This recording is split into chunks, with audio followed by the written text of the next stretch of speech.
Hallelujah. യേശുവേ നന്ദി. നമ്മളെല്ലാം ഒത്തിരി ഒത്തിരി സ്നേഹങ്ങൾ കണ്ടിട്ടുള്ളവരാണ്.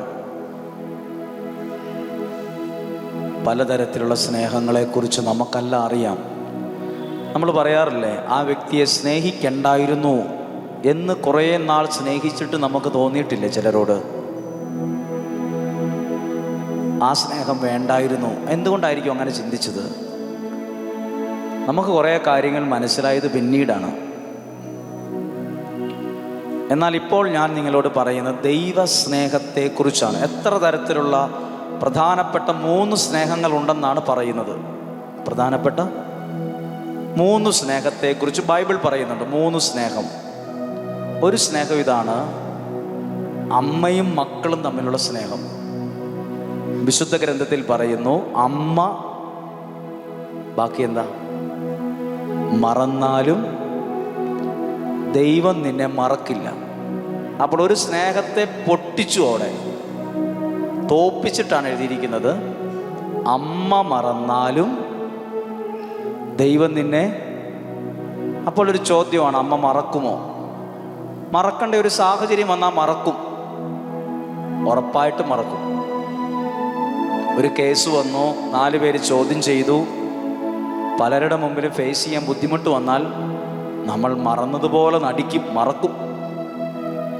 അങ്ങനെ എത്ര സംഭവങ്ങൾ നമ്മൾ ഇതിനോടകം പത്രമാധ്യമങ്ങളിൽ വായിച്ചിട്ടുണ്ട്. ഒരു കൊച്ചിനെ ഇന്ന ഓടയിൽ കിടന്ന് കിട്ടി, വേസ്റ്റ് ഇടുന്ന സ്ഥലത്തിരുന്ന് കിട്ടി, ഇന്ന സ്ഥലത്തൊരു കൊച്ചിനെ മറന്നു വച്ചിട്ട് അമ്മ പോയി. പക്ഷെ അപ്പോൾ ഒരു കാര്യമുണ്ട്, അമ്മ മറക്കും. അപ്പോൾ ആദ്യത്തെ സ്നേഹത്തേക്കാൾ വലുതാണ് ആരുടെ സ്നേഹം എന്ന് പറഞ്ഞ്? ആരുടെ സ്നേഹമാണ്? ദൈവത്തിൻ്റെ സ്നേഹം. രണ്ടാമത്തെ ഒരു സ്നേഹമാണ് ഭാര്യ ഭർത്തൃ ബന്ധത്തിലെ സ്നേഹം. കാര്യം അതിനകത്ത് കുറച്ച് വിഷമങ്ങളും പ്രതിസന്ധികളും ഒക്കെ ഉണ്ടെങ്കിലും ആ സ്നേഹം ഒരു ആഴമുള്ള സ്നേഹമാണ്. എന്ത് വഴക്കാ, എന്ത് പ്രശ്നമാണെന്നൊക്കെ പറഞ്ഞാലും ആ സ്നേഹം അങ്ങനെ കുറേ നിലനിൽക്കും. ഭാര്യ ഭർത്തൃ ബന്ധത്തിലെ സ്നേഹം. എനിക്കത് മനസ്സിലായത് 2 അനുഭവങ്ങൾ എൻ്റെ മനസ്സിലുണ്ട്. 2 അനുഭവങ്ങൾ കൊറോണ കാലത്ത് ഉണ്ടായ ഒരനുഭവമാണ്.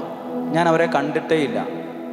പക്ഷേ അയാളുടെ ഭാര്യ നമ്മുടെ പ്രാർത്ഥനാ ഗ്രൂപ്പിൽ ഒരാളെ വിളിച്ച് എൻ്റെ വാട്സപ്പ് നമ്പർ മേടിച്ചിരുന്നു.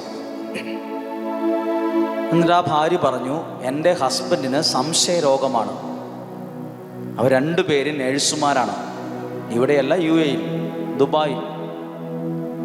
അതുകൊണ്ട് തന്നെ ഹസ്ബൻഡിന് ഒരിക്കലും ഒരു സന്തോഷമില്ല. എന്നും മിക്ക ദിവസങ്ങളിലും വഴക്കാണ്. കാരണം ഈ ഒരു വിഷയമാണ് വഴക്കുണ്ടാകാൻ കാരണം, സംശയം.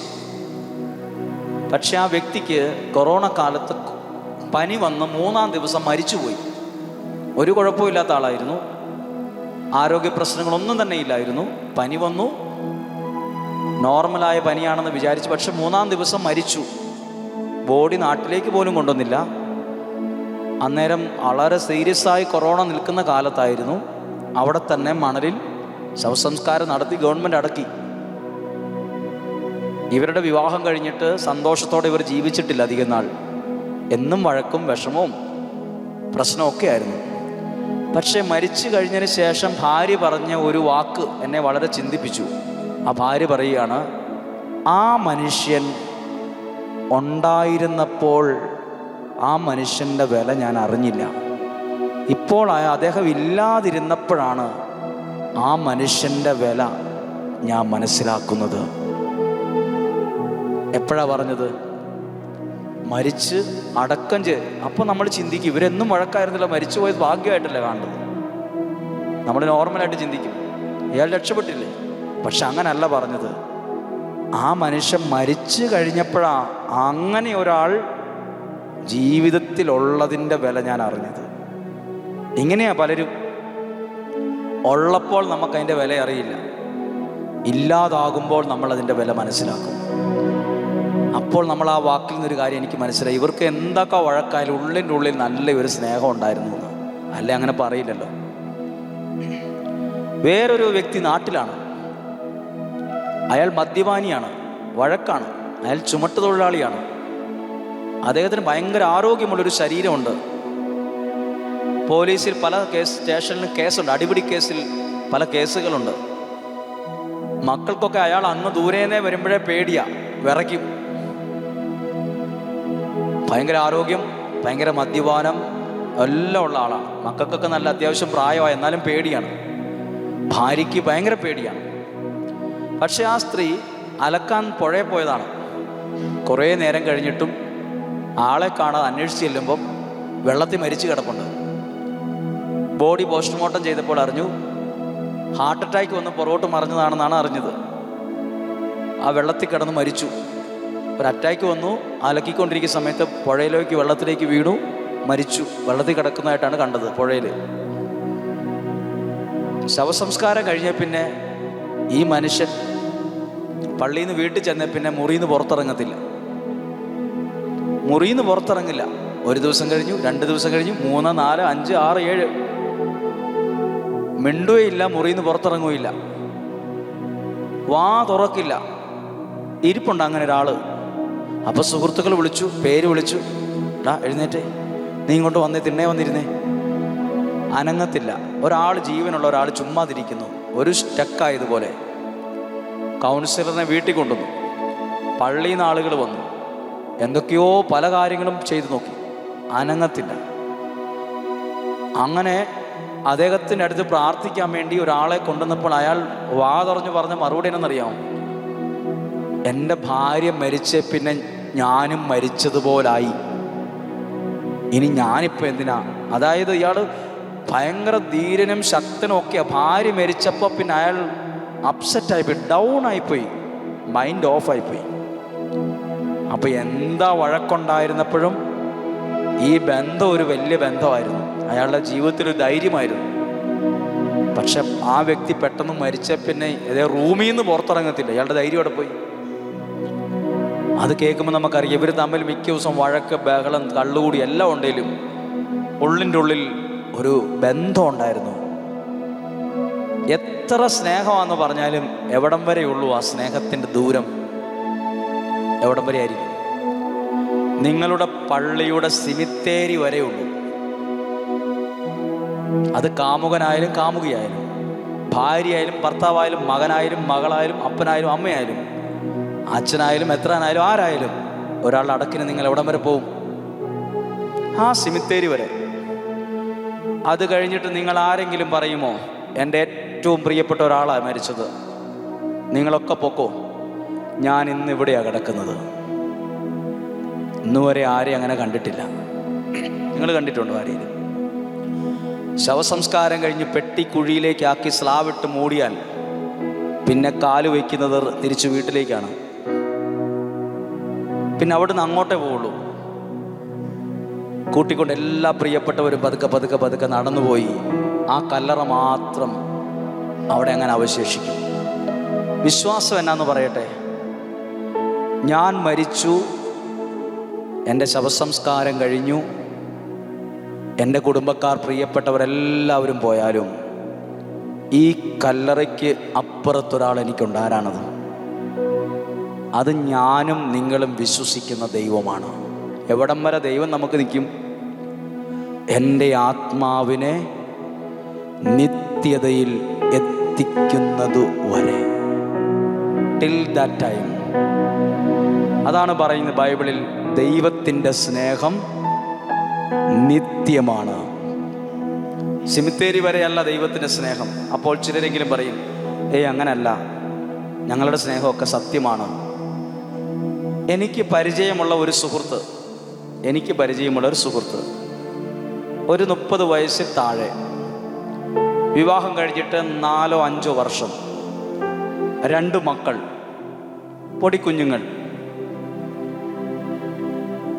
ഭാര്യയെ രാജ്ഞിയെ പോലെയാണ് കൊണ്ടു നടന്നത്. വലിയ പൈസക്കാരനൊന്നുമല്ല, അയാൾ കൂലിവേലയ്ക്ക് പോകുന്ന ആളാണ്. പക്ഷെ ഭാര്യയെ കണ്ടാൽ ഓർക്കും ഏതോ വലിയ വീട്ടിലെ ആരോ ഭാര്യയാണെന്ന് ഓർക്കും. നമ്മൾ തോന്നും ഇയാളൊന്നും ഇയാളുടെ ഭാര്യ അല്ല, ഇത് വേറെ ഏതോ വലിയ വീട്ടിലെ കൊച്ചാണെന്ന് നമുക്ക് തോന്നും. അങ്ങനെയാണ് ഈ മനുഷ്യൻ ഇദ്ദേഹം സ്വന്തം ഭാര്യയെ കൊണ്ടു നടന്നിരുന്നത്. എനിക്ക് തോന്നുന്നില്ല അവരൊരിക്കലും വിഷമിച്ചിട്ടുണ്ട്, കരഞ്ഞിട്ടുണ്ട് എന്നൊരിക്കലും എനിക്ക് തോന്നിയിട്ടില്ല. കാരണം അത്രയും ഗ്രാൻഡായിട്ടാണ് ആ മനുഷ്യൻ്റെ ഷർട്ട് ചിലപ്പോൾ അല്പം പഴകിയായിട്ടിരുന്നാലും വൈഫിനെ കണ്ടാൽ ആര് ശ്രദ്ധിക്കും? അത്ര നല്ല ഡ്രസ്സാണ് എല്ലാ ദിവസവും എല്ലാം കൊടുത്ത് അത്ര സൂപ്പറായിട്ടാണ് കൊണ്ടു നടന്നത്. പക്ഷെ ഒരു ദിവസം പകലയാൽ ജോലിക്ക് പോയ സമയത്ത് പെട്ടെന്ന് മരിച്ചുപോയി, ആക്സിഡൻറ്റ് മരിച്ചുപോയി. രാവിലെ 8:30 ആയപ്പോഴെങ്കിലും വീട്ടിൽ നിന്ന് പോയതേ ഉള്ളൂ. 10 മണിക്ക് ശേഷം വീട്ടിൽ അറിയുന്നു ആൾ മരിച്ചു, ബോഡി മെഡിക്കൽ കോളേജിലെത്തി. രാവിലെ വീട്ടിൽ നിന്ന് പോയ ആളാണ് മരിച്ചു. അന്ന് ഈ മരിച്ച വിവരം അറിഞ്ഞപ്പോൾ അദ്ദേഹത്തിൻ്റെ ഭാര്യ തനി ഭ്രാന്തിയെ പോലെയായിരുന്നു. ഭ്രാന്തി, നോർമലല്ല, അലറുന്നു, കരയുന്നു. അത് കണ്ടു നിന്നവർക്ക് കണ്ടു നിൽക്കാൻ പറ്റുന്നില്ല. ശവസംസ്കാരത്തിൻ്റെ സമയമായപ്പം എത്ര പേരാണെന്നറിയോ വട്ടം പിടിച്ച് നിന്നത്. അതൊന്നും ഒരിക്കലും മറക്കാനാവാത്തൊരു അനുഭവമായിരുന്നു ആ സമയമൊക്കെ. ഭീകരമായൊരു അന്തരീക്ഷം. ആയിരക്കണക്കിന് ആളുകൾ ആ ശവസംസ്കാരത്തിന് പള്ളിയിൽ വന്നത് ആ വീട്ടിലൊക്കെ. പക്ഷേ 1 വർഷം കഴിഞ്ഞപ്പോൾ ആ സ്ത്രീ മറ്റൊരാളെ വിവാഹം കഴിച്ചു. ഞാനൊരു ദിവസം ഒരു സ്ഥലത്ത് നിൽക്കുമ്പോൾ ഇപ്പോഴത്തെ ഭർത്താവിൻ്റെ കൂടെ ഒരു ആൾട്ടോ കാറിൽ പോകുന്നത് ഞാൻ കണ്ടു. ഒരു വ്യത്യാസവും മുഖത്തിൽ, ഒരു വിഷമവും മുഖത്തില്ല. അവർ തമ്മിൽ AC ഇട്ടാണ് പോകുന്നത്, ഫുൾ ഗ്ലാസ് കയറ്റിയിട്ടിട്ടുണ്ട്. പകലാണ്. എന്തോ പറഞ്ഞ് നല്ല ചിരിച്ച് സംസാരിച്ചുകൊണ്ടാണ് പോണത്. ആ ശവസംസ്കാരത്തിൽ പങ്കെടുത്ത ഞാൻ, എൻ്റെ മനസ്സ് പോയി 1 വർഷം മുമ്പ് ഒത്തിരി ഭ്രാന്തിയെപ്പോലെ കരഞ്ഞയാൾ 1 വർഷം കഴിഞ്ഞപ്പോൾ മറ്റൊരാളോടൊപ്പം സുഖമായി ജീവിക്കുന്നു. അന്ന് കരഞ്ഞതോ? അതാണ് മനുഷ്യൻ. അതാണ് മനുഷ്യൻ്റെ സ്നേഹം. മനുഷ്യൻ എത്ര പ്രിയപ്പെട്ടവരായി കണ്ടതിനെയും പതുക്കെ പതുക്കെ മറക്കും. ആരായാലും മറക്കും. പണ്ട് വിഷമിച്ച പോലല്ല, പിന്നെ ഇച്ചിരിച്ചേ കുറഞ്ഞ് നോർമലാവും. ഓർക്കുമ്പോൾ ഒരു വിഷമം വരും, അത്രേ ഉള്ളൂ. അതാണ് മനുഷ്യൻ, അതാണ് ഭാര്യ, അതാണ് ഭർത്താവ്, അതാണ് എല്ലാവരും. പക്ഷെ ദൈവം അങ്ങനെയല്ല. ദൈവത്തിൻ്റെ സ്നേഹം ഒരിക്കലും, ബാക്കി പറഞ്ഞ്, അസ്തമിക്കുകയില്ല. ഹല്ലേലൂയ.